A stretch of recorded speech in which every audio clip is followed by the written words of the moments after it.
venez tout juste de commencer l'aquarelle ou bien vous intéressez de près à cette technique et vous vous demandez quelles sont les possibilités de ce médium, comment l'utiliser, vous êtes au bon endroit. Je vais vous expliquer sans forcément vous donner une liste interminable de techniques, comment utiliser l'aquarelle et comment s'en servir, quelles sont les possibilités avec cette technique. Vous allez voir, je vais vous expliquer plein d'exercices que vous pourrez faire même si vous venez tout juste de commencer, même si vous avez l'impression de ne pas savoir dessiner. Vous allez voir, avec ces exercices et avec ces démos, vous allez y arriver facilement et vous allez prendre en main en quelques minutes cette belle technique qu'est l'aquarelle. Ces techniques et ces exercices sont vraiment accessibles, ils ont été testés et approuvés par moi-même bien sûr, mais aussi par des dizaines et centaines d'élèves à mes cours, mes livres et mes ateliers, donc je suis sûre que vous allez pouvoir y arriver à votre tour. Donc n'hésitez pas à vous lancer, c'est parti!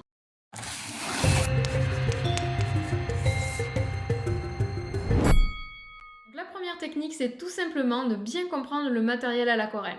Donc là, je ne vais pas vous l'expliquer dans le détail, j'ai du contenu sur mon blog et sur cette chaîne qui rentre beaucoup plus dans le détail sur le matériel. Mais en tout cas, sachez que les éléments principaux à avoir, c'est la palette avec des godets, donc c'est la peinture compressée. Moi, c'est ce que je vous recommande si vous débutez. 12 couleurs, c'est largement assez pour vous lancer. Un pinceau qui retient l'eau, qui ne vient souvent pas avec la palette d'origine, qui est un petit peu plus poussée. Le papier, 300 grammes par mètre carré au minimum, un papier assez épais qui absorbe l'eau. Deux qualités possibles, le papier en coton, qui est la meilleure qualité avec les meilleurs résultats, mais c'est aussi plus onéreux.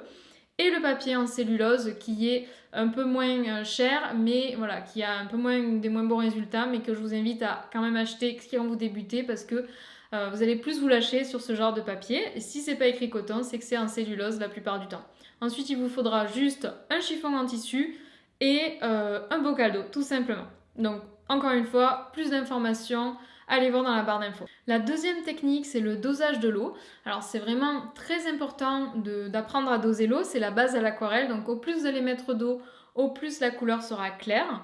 Donc, n'hésitez pas à prendre une couleur assez intense, à la déposer sur votre papier et ensuite à humidifier votre pinceau et à recommencer à déposer la couleur qui du coup sera plus diluée parce que vous aurez perdu des pigments dans votre bocal. Donc continuez comme ça en rajoutant de l'eau. Vous pouvez aussi passer par votre palette, mais si vous ne faites pas un mélange, si vous utilisez la couleur pure, c'est pas forcément la peine. Voilà, donc vous faites des tests, vous penchez votre feuille de temps en temps pour voir s'il y a un petit coussinet d'eau qui se forme. Si c'est le cas, c'est qu'il y a un peu trop d'eau sur le papier, alors vous pouvez prendre votre pinceau, le sécher sur le chiffon et venir avec le pinceau doucement absorber ce coussinet et vous verrez, ça séchera de façon plus uniforme. Le troisième conseil, ce sont les mélanges. Donc à l'aquarelle, vous pouvez bien sûr mélanger les couleurs. Donc pour ce faire, vous allez tout simplement venir passer votre pinceau humide sur un premier godet, vous déposez la couleur sur votre palette. C'est pour ça qu'on utilise souvent des palettes blanches parce qu'on veut voir la couleur qu'on va créer. Ensuite, vous allez venir prendre une deuxième couleur, vous la déposez, vous mélangez sur votre palette et vous observez la couleur obtenue. Et vous ajoutez ou bien vous rajoutez de l'eau par exemple jusqu'à obtenir la bonne teinte.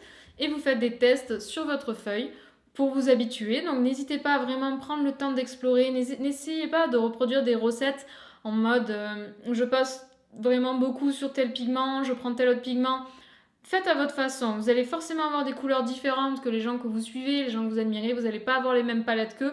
C'est pas grave. Faites avec ce que vous avez. Essayez de vous entraîner à faire tous ces mélanges.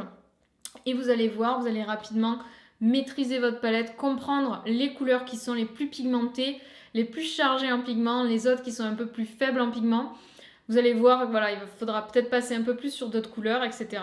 Donc ça, c'est vraiment très important. Entraînez-vous aussi à mélanger avec du gris, donc un peu d'eau, un peu de noir, ou bien une couleur un peu neutre, ou bien une couleur complémentaire pour obtenir des teintes un peu moins saturées, un peu moins flashy. Donc là, je vous propose un premier exercice, c'est faire des nuanciers. Donc les nuanciers, c'est très pratique quand vous débutez, ça va vous aider à méthodiquement tester tous les mélanges possibles dans votre palette. Donc j'ai une vidéo sur ma chaîne, vous la retrouvez en barre d'infos pour faire 4 types de nuanciers différents. Donc n'hésitez pas à la suivre pour vous entraîner.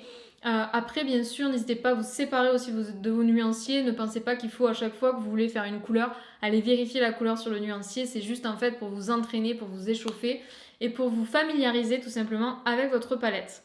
Après, vous prendrez un petit papier et vous ferez des tests brouillons pour vérifier que vous avez bien la bonne couleur si vous voulez vraiment être sûr. La quatrième technique, c'est créer des fusions.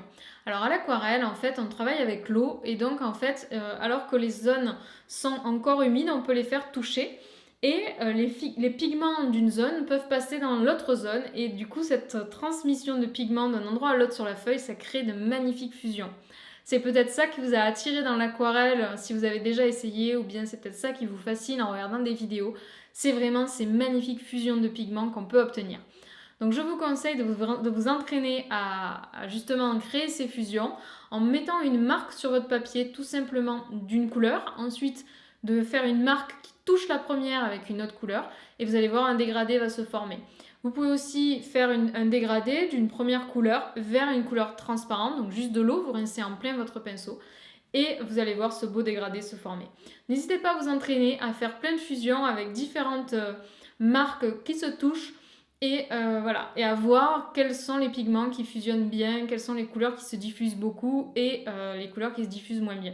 Au plus vos pigments sont vraiment broyés finement, par exemple si vous avez des couleurs extra fines qui sont la qualité professionnelle, au plus ces fusions vont vraiment se faire encore mieux. L'exercice que je vous propose à présent, le numéro 2, c'est d'utiliser les 3 précédentes compétences, donc à savoir le dosage de l'eau, les mélanges et les fusions, pour créer en fait différentes formes que vous allez venir faire se toucher. Des formes claires, des formes foncées, des formes avec des couleurs que vous avez mélangées. Et tout va un petit peu se toucher, les fusions vont se faire un peu partout. Donc essayez de travailler vite et essayez du coup de changer à chaque fois que vous prenez une nouvelle couleur sur votre pinceau, de changer la couleur pour que tout fusionne et vous verrez, ça sera très instructif. La 5e technique, c'est créer un lavis. Donc vous avez peut-être déjà entendu ce terme. En fait, le lavis, c'est un fond parfaitement uniforme qui peut vous servir par exemple notamment si vous faites des paysages pour créer le ciel ou la mer. Donc tout simplement, pour créer ce style de fond, vous allez venir faire un grand trait avec votre pinceau, vous allez légèrement incliner votre feuille et vous allez donc préparer pas mal de jus à l'avance, idéalement le jus de la couleur que vous voulez faire votre lavis. Et vous allez à chaque fois en fait faire glisser la goutte, tirer la goutte comme vous voyez sur les images. Et ensuite, au fur et à mesure, la goutte va descendre et arriver en bas. Vous allez enlever, éventuellement en séchant votre pinceau sur votre chiffon, la goutte. Vous pouvez faire un lavis dégradé en utilisant une autre couleur au fur et à mesure, en rechargeant votre pinceau avec une autre couleur ou bien avec de l'eau. La 6e technique, c'est le travail en mouillé sur mouillé. On a déjà un petit peu vu ça avec la technique sur les fusions, où on mettait une marque et une autre marque juste à côté et les pigments passaient d'une marque à l'autre et ça faisait un joli dégradé. Là, on va carrément tapoter sur une zone qui est encore mouillée, donc on va faire du mouillé sur mouillé. Et ainsi, on va avoir des beaux effets de fusion qui vont se faire. Donc vous pouvez faire ça tout simplement avec de l'eau, vous pouvez faire ça avec des pigments foncés, des pigments clairs. Vous allez vraiment pouvoir être très créatif. Vous allez pouvoir aussi utiliser du gros sel, vous allez pouvoir utiliser de l'alcool, vous allez pouvoir utiliser du film plastique, vous allez vraiment pouvoir utiliser plein de choses pour faire des effets de texture avec le travail en mouillé sur mouillé. Donc ça peut être très intéressant. Selon le temps que vous attendez aussi, vous allez avoir des résultats très différents. La 7e technique à l'aquarelle, c'est la superposition des couches. Donc au contraire, à l'opposé de la technique en mouillé sur mouillé, cette fois-ci, on va attendre que ce soit parfaitement sec et par-dessus, on va rajouter des couches.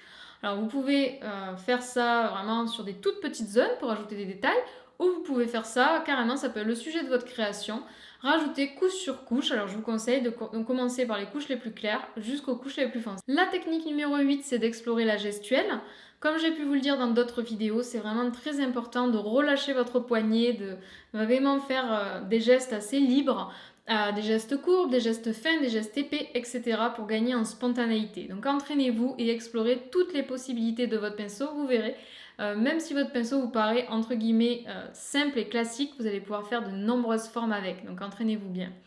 Je vous propose comme 3e exercice de combiner les précédentes compétences, donc à savoir le travail en mouillé sur mouillé, les gestes et les superpositions. Donc commencez par explorer les gestes et le travail en mouillé sur mouillé. Recouvrez votre feuille entière de forme, venez tapoter, mettez éventuellement du gros sel pour créer des effets de texture, ajoutez de l'alcool pour faire des effets, etc. Explorez tout ça et une fois que c'est parfaitement sec, rajoutez des couches par-dessus pour voir ce que vous pouvez faire, explorer les effets de profondeur et de transparence par exemple. La deuxième technique, c'est des techniques de masquage. Alors sachez qu'à l'aquarelle, le blanc c'est le papier et l'eau. Donc c'est vrai que c'est assez difficile parce que ça veut dire qu'on ne peut pas vraiment se tromper. Si on se trompe, on ne peut pas en tout cas repasser par-dessus avec une autre couleur parce que les couleurs sont transparentes, donc c'est assez difficile de se corriger. Bien sûr, il existe des solutions de correction, mais c'est quand même assez difficile.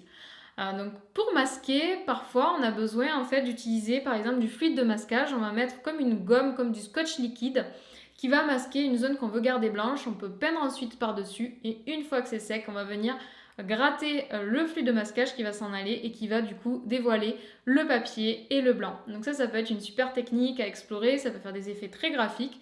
Il existe plein d'autres façons de masquer, ça peut être avec de la cire, ça peut être avec du scotch, ça peut être avec un chiffon où on va venir tapoter sur une zone un peu humide pour enlever de la peinture, ça peut être avec un pinceau sec sur une zone humide, ça peut être avec un pinceau humide sur une zone sèche, bref, il y a plein de façons de faire, donc je vous laisse explorer ce sujet, mais ça peut être très intéressant pour laisser un peu plus de blanc dans votre création. Bien sûr, l'idéal, c'est de pincer au blanc en amont et éventuellement de laisser ces blancs-là pendant que vous peignez sans avoir besoin de tous ces artifices. Le dernier point que je voulais évoquer, le point numéro 10 pour débuter l'aquarelle, c'est le sujet que vous allez choisir. Alors c'est vrai que quand on débute, tous les sujets ne sont pas aussi faciles les uns que les autres. Par exemple, les paysages, ça peut être assez difficile. Il y a peut-être beaucoup de couches, beaucoup de travail dans les fusions, etc. Après, bien sûr, si c'est ça qui vous attire, foncez. Les portraits, ça peut être aussi difficile de réussir le croquis, réussir les proportions, etc.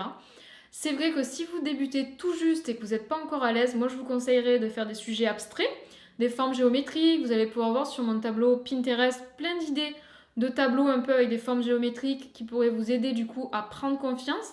Après, vous pouvez aussi vous lancer dans les fleurs à l'aquarelle. Moi, c'est ma spécialité. Je ne peux que vous le conseiller. Contrairement à ce que vous pensez, c'est très facile, c'est très graphique. Il y a plein de formes. Il y a des formes assez courbes, il y a des formes assez longues. Vous pouvez combiner tout ça et obtenir des résultats très sympas très rapidement. Donc, je vous conseille ces deux sujets si vous débutez. Et bien sûr, après, si vous voulez explorer d'autres sujets, n'hésitez pas à vous amuser. Et voilà, c'était les 10 conseils que je pouvais vous donner si vous débutez à l'aquarelle ou si vous commencez tout juste l'aquarelle. J'espère qu'ils pourront bien vous aider à explorer cette magnifique technique. Si vous avez appris quelque chose, si cette vidéo vous a aidé, n'hésitez pas à vous abonner juste en dessous de la vidéo en cliquant sur le bouton s'abonner maintenant. Voilà, et puis il y aura d'autres tutoriels et d'autres conseils qui arriveront bientôt sur la chaîne. Si vous avez besoin d'encore plus d'informations, des guides, des démos gratuites, etc., n'hésitez pas à aller voir le lien qui est dans la barre d'infos juste en dessous. Donc maintenant c'est à vous, dites-moi dans les commentaires quelle technique vous avez envie d'essayer. Est-ce que c'est le mouillé sur mouillé? Quel exercice vous voulez faire? Celui avec les fusions, avec les mélanges ou bien celui par exemple avec les couches? Ou encore tout simplement faire votre nuancier pour explorer un petit peu les couleurs de votre palette. N'hésitez pas à me dire, je suis curieuse de savoir. À très vite!